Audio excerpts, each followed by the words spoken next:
Bom dia, paz do Senhor Jesus. Irmãos, me chamo Daniel, sou pastor, profeta da parte de Deus. E hoje eu vim aqui ao monte para fazer um pedido de oração, né? Interceder, clamar, pedir ajuda a Deus. E devido à correria, trabalho, a gente não tem tido tempo. Eu queria aqui externar uma palavra para meditação. E geralmente quando vem ao monte eu deixo sempre uma palavra de meditação para os irmãos. O intuito aqui do vídeo não é como é que se diz, julgar nem condenar, porque quem sou eu para fazer isso, mas é passar para a igreja a visão que Cristo tem, né? Ou que Cristo tinha lá atrás, diante das pessoas que encontravam com Ele no meio da caminhada. O que hoje muitas das vezes está sendo meio que deturpado isso, né, por parte de algumas linhas de pensamento, vou assim dizer, não vou dizer religião, mas algumas linhas de pensamento, e que vem afetado, ao meu ver, muito o relacionamento do homem com Deus, tá? Então, assim, esse é um particular, algo que eu entendo, né? Algo que Deus sempre tem me mostrado. E tem uma passagem da Bíblia que me chama muita atenção, né? Porque eu tenho escutado muitos questionamentos, né, a respeito de como eu posso chegar a Deus se eu peco. Se eu sou pecador, como é que eu não posso fazer certas coisas para Deus, já que Deus ele se encontrou comigo, né? Ele criou uma situação, um momento para estar comigo, né? E eu quero deixar diante da igreja que Deus não faz acepção de pessoas, né? Na Bíblia você vai encontrar vários tipos de segmento de pessoas, tanto as mais pobres quanto as mais ricas, e Deus nunca fez a acepção, né? Até mesmo daqueles que no passado, diante da lei, não podiam ter contato com Deus, né? Não podiam ter contato com o homem, mas Deus sempre mostrou a sua preocupação com todos, né? Porque o amor de Deus é imensurável, não tem como definir o amor pelo que eu sinto, nem pelo amor que eu sinto pelo outro. Nosso amor muitas das vezes oscilante, né? O de Deus não oscila, o de Deus é permanente. Então, eu queria deixar aqui um texto que Deus me mostrou aqui hoje. Eu vou tirar esse texto base para explicar algo aqui para a igreja, para que você possa entender que por mais que dentro da denominação, o local que você vá, você não tenha sido entendido, né? Porque muitas das vezes nós vamos a certas denominações, chegamos lá, nós somos julgados pelo estatuto daquele lugar, né? Mas a palavra de Deus, ela me mostra de um outro ângulo, né? De outro ângulo, o que realmente Jesus pensa sobre nós. Eu queria ler um texto que está escrito aqui em Lucas capítulo 7, no versículo 36 ao versículo 39. Eu não estender muito aqui, porque abaixo Jesus dá uma explicação. Ele usa uma parábola para explicar esse assunto aqui, mas eu queria já ser breve, já estou aí com 4 minutos de vídeo, queria ser breve aqui. Versículo 36 ao 39. Um dos fariseus o convidou para jantar com ele. Jesus, entrando na casa do fariseu, reclinou-se à mesa.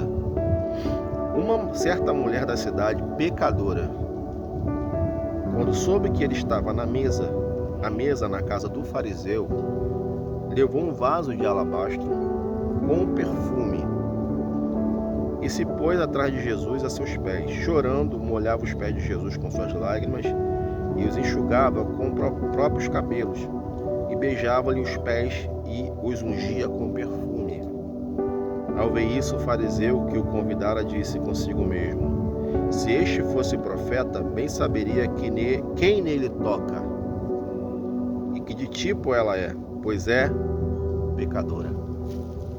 Irmãos, sabe qual é o grande perigo de você estar diante de Jesus adaptado, adequado a certo tipo de sistemas ou de crenças que, em vez de atrair pessoas para Jesus, limitam o contato do homem com Deus? Isso era muito usado no passado, diante da lei, que tinha que haver um certo tipo de sacrifício para alcançar o acesso a Deus. Quando alguém pecava, tinha que ir até o sacerdote levar um específico tipo de sacrifício, esperar um certo tipo de dia e horário para poder alcançar graça ou resposta ou perdão da parte de Deus. E esse sistema, essa criação, ela foi levada há séculos e chegando até os dias atuais. Por quê? Nós estamos falando de um fato que aconteceu há anos atrás e que até hoje se repete. E você vai me perguntar: o que acontece, Daniel? O que está acontecendo? Eu vou dizer para você o que está acontecendo. Essa mulher, ela fez como muitos que fazem hoje. Vão até a casa de Deus com sinceridade e doam o melhor que eles têm, que é o coração. Essa mulher chorava. Ela estava não só expondo o que estava externamente, ela estava usando o que ela tinha na mão, que era um perfume valioso, mas também estava colocando diante dos pés de Jesus suas lágrimas, que era algo que vinha da emoção que ela tinha de ver Jesus. Para o fariseu, ela estava num lugar errado. Por que estava num lugar errado? Porque ela, para ele, a visão dele era que ela era uma pecadora e que ele não era pecador. Por quê? Porque ele era um fariseu. E assim acontece hoje, as pessoas estão escolhendo quem põe a mesa de Jesus. Quem pode comer a mesa de Jesus? Quem pode se aproximar de Jesus? Por quê? Porque olha para o pecado daquela pessoa, olha para a falha daquela pessoa. Lembrando aqui que eu não estou defendendo o pecado, de forma alguma. É que o primeiro contato que qualquer ser humano tem com Jesus é como se fosse nós estivéssemos doentes, fomos ao hospital e chegando lá nós temos que passar por um processo para identificar qual é o meu problema, qual a causa da minha doença. E logo após, passar numa especialidade, tomar a medicação para ser tratado. E a igreja era dessa forma. Só que infelizmente está existindo essa separação, sabe? Essa separação que Deus não faz. Jesus não faz essa separação. Quem faz essa separação é o próprio homem. Eu tenho escutado testemunhos aí de pessoas que estavam, há um tempo fora da igreja e quando voltam para a igreja ficam 8 meses sentados num banco sendo testado e provado pela liderança, pelo ministério, para aquela pessoa voltar a fazer alguma coisa na casa de Deus. E sinceramente isso para mim me traz tristeza ao coração. Por quê? Porque se a pessoa já tomou a iniciativa de estar indo para a igreja, é a hora que a igreja tem que abraçar essa pessoa e lutar com essa pessoa para que ela se sinta útil, porque ela já se sentiu inútil muito tempo lá fora. E quando ela volta para a igreja, ela quer se sentir útil. E não tem como você fazer alguém se sentir útil sentada num banco, olhando o outro pregar, quando aquela pessoa no passado dela, no primeiro amor, era um pregador, era um evangelista, era uma pessoa que buscava Deus. E por outro lado, eu vejo que se a pessoa entra para a igreja e é totalmente, tem os preceitos de dogmas religiosos daquela igreja, exemplo, usa a vestimenta conforme a igreja pede, ou fala um pouco de línguas como a igreja acha que tem que falar, isso já é um outro assunto que a gente tem que abordar aqui. Se a pessoa entrega alguma profecia, então aquela pessoa é útil. Então aquela pessoa é útil. Então aquele que está buscando sinceramente de coração a Deus, fica 8 meses no banco. Aquela pessoa que chega, que não tem nenhum, segundo aos olhos da igreja, nenhum escândalo ou alguma coisa assim, esse pode. Só que esse que pode, muitas das vezes, é o que mais traz problema para a igreja. É o que mais traz problema para a igreja. Entende? Então, a igreja precisa mudar a visão, a ótica do ver como Jesus vê, sabe? Do ver como Jesus vê. E é por isso que muitas pessoas estão desistindo, irmão, da caminhada. Eu tenho encontrado pessoas com ministérios nos lugares que eu vou, nos montes que eu tô, converso com pessoas de vários lugares que eu trabalho com o público, e eu vejo testemunhos de pessoas que saíram da igreja e foram para outra religião. Não quero dizer qual religião, mas foram para outra religião. Por quê? Porque vão buscar na igreja o que Jesus passa na palavra e não encontra. Então preferem ir para outro lugar, porque no outro lugar tem menos julgamento. A igreja não consegue esperar Jesus trabalhar na vida das pessoas. É como se você interrompesse o crescimento de uma criança que acabou de nascer. E acabar de gerar uma criança na igreja já quer que aquela criança já entenda tudo que um líder já tem 20 anos de ministério e quer colocar isso na cabeça da pessoa, como se a pessoa tivesse capacidade intelectual, espiritual, para ser como o fariseu, como essa mulher. Essa mulher não era o fariseu, essa mulher não tinha entendimento de toda a lei, mas em si esse homem achava que por ser pecador ela tinha menos direito que ele. Só que a atitude da mulher foi muito mais valorosa para Jesus do que o do fariseu, porque o fariseu atuou com discriminação, com julgamento. Jesus não vê dessa forma.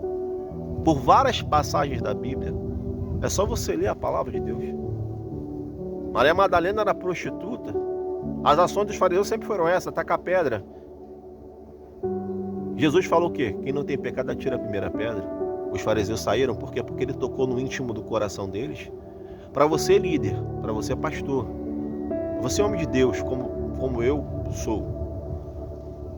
Eu também tive essa visão, essa ideia de achar que tudo era discriminativo e que na igreja só cabe os perfeitos, que muitas das vezes são muitos imperfeitos.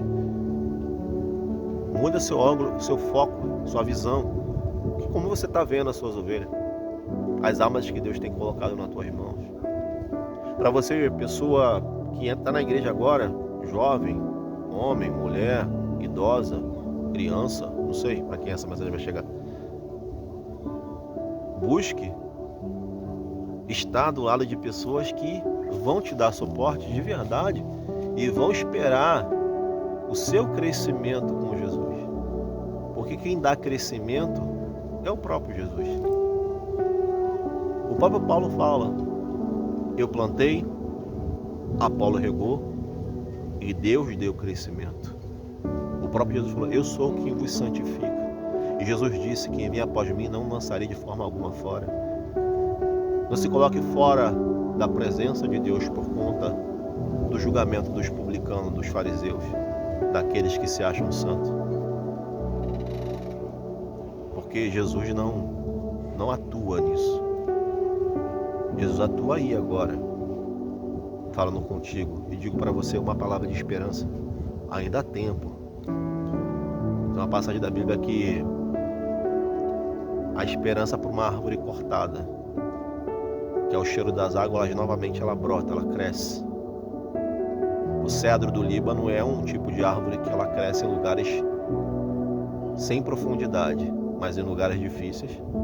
E somente o cheiro das cascatas de água soprando sobre ela, ela consegue sobreviver a terrenos difíceis. Mas também elas são muito difíceis de ser pegas, porque elas só crescem em lugares altos. São árvores coníferas. E a Bíblia fala: compara você ao cedro do Líbano, que planta junto ao ribeiro de águas, e que no seu tempo dará fruto, e que suas folhas será cura para as nações. Está se sentindo seco, sem força, sem ânimo? Há esperança para você. Há esperança para você. Assim como há esperança para mim também. Porque eu dependo de Deus, assim como você depende. Então não desista da tua caminhada por conta de homem nenhum. Não desista do teu chamado por conta de homem nenhum. Você, líder, que se decepcionou com a denominação talvez que você esteve ou está, há esperança para você. Porque o homem é falho, irmão.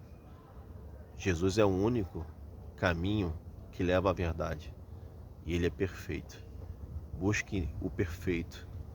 Busque a Jesus enquanto há tempo. Não desista do teu chamado, da tua caminhada, por conta do erro e das eleições, né? Das eleições dos homens. Porque, infelizmente, não souberam avaliar bem seus conceitos quanto ao que Jesus quer. Eu particularmente hoje, quando eu vou estar diante de alguém que Deus envia, eu oro e peço ao Senhor: Senhor, como é que eu devo atuar? Como é que eu devo fazer? Devo ir, devo não ir? Faço ou não faço? Oro ou não oro? Busco ou não busco? Porque o Senhor, Ele dá a direção. O Senhor dá a direção. E Ele hoje está dando essa direção através da palavra, através do profeta para você.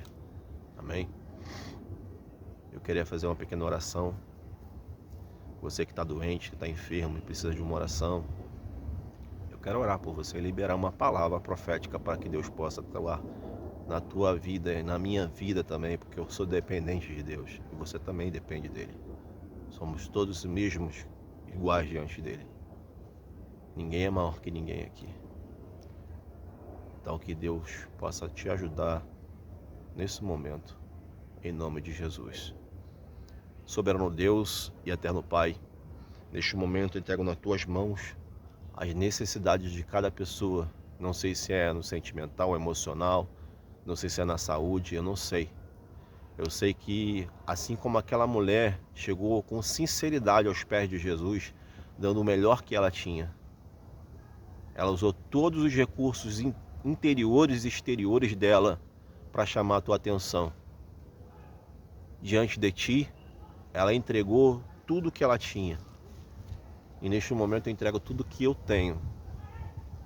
Tudo que meus irmãos têm, eu entrego diante de ti. E que tu possa ajudar a cada pessoa dessa a chegar ao trono da graça sem impedimento. Que a igreja não venha a ser a vilã, mas que venha a ser a pessoa que vai ajudar que as almas venham se chegar a ti, Senhor.